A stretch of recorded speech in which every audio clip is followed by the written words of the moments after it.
And gender stigma. Gender refers to the socially constructed roles, behaviors, expressions, and identities of girls, boys, men, women, and gender diverse people. It influences how people perceive themselves and each other, how they act and interact, and the distribution of power and resources in society.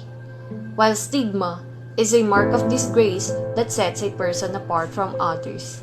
When a person is labeled by their illness, they are no longer seen as an individual but as a part of a stereotyped group.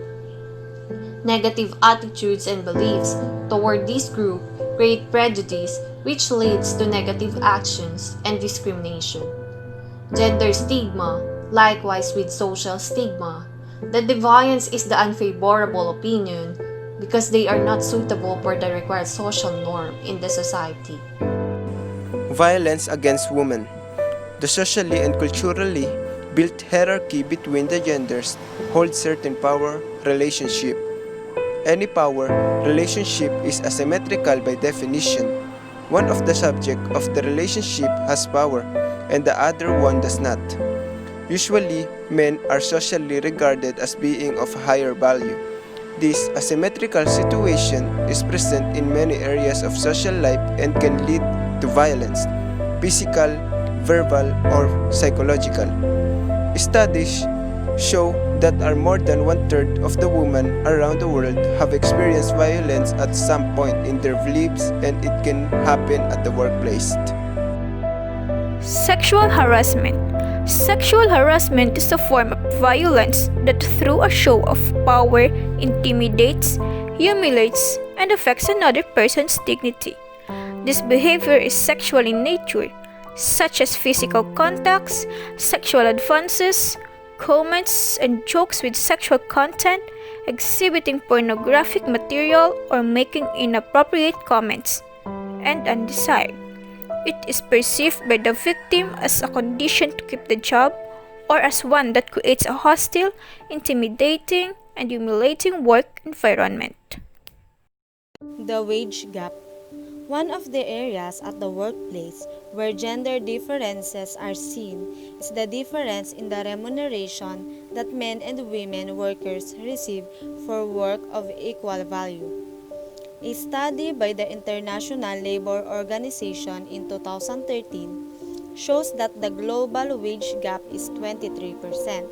However, this number does not account for the millions of women working in the informal economy with no protection.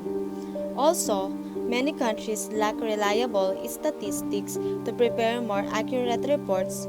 Therefore, this already high figure will be even higher. Access to education continues to be key to bridging the wage gap. However, it is not the only instrument since women with higher education are at the ends of the gap with their male peer. For that reason, UNI has pledged to work to make ILO Convention 100 requiring equal remuneration for men and women workers for work of equal value effective in every worksite. Women's health. Health is a universal human right. That's why, irrespective of religion, age, or where we live, we have a right to the information and the healthcare services that allow us to care for our bodies and our quality of life. It is not just being free of illnesses, but also having access to reasonable standards of living, housing, food, decent work, as well as appropriate level of medical assistance so that we can develop our full potential as individuals. To be able to truly achieve gender equality, we need to look at the health and well-being of women. This is a precondition for the promotion of the sustainable growth of our communities. Work-life balance. Globalization of the economy has brought about changes in the labor market structure and labor organization, which had remained stable throughout the 20th century. The traditional model of sexual division of labor had placed productive tasks, supporting and providing for the family in the hands of men, and reproductive ones in the hands of women, caring for children and the elderly, housekeeping chores. Today, women increasingly share the provider role with men. However, there has not been a similar change in the distribution of domestic work.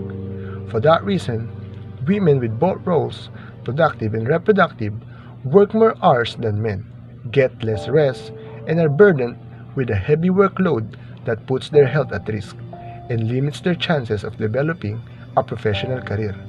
We must then reflect upon these issues and devise policies intended to balance work and family life to overcome gender inequalities so that both men and women may have access to a full family life and a professional career.